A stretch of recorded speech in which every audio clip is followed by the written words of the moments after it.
इमरान खान एक बहादुर लीडर है। इसको जर्मन ज़ुबान में कहेंगे, Imran Khan ist ein mutiger Anführer। मुटिगा होता है ब्रेव, बहादुर, ठीक है। Imran Khan ist ein mutiger Anführer, okay.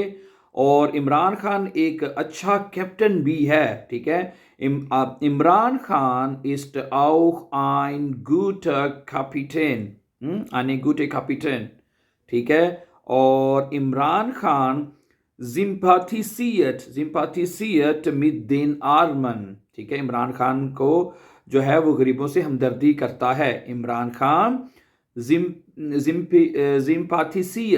sympathisiert mit den Armen, गरीबों से हमदर्दी करता है। और इमरान खान इस मर्तबा भी जीत जाएगा। Auch dieses Mal wird Imran Khan gewinnen. Thank you and subscribe.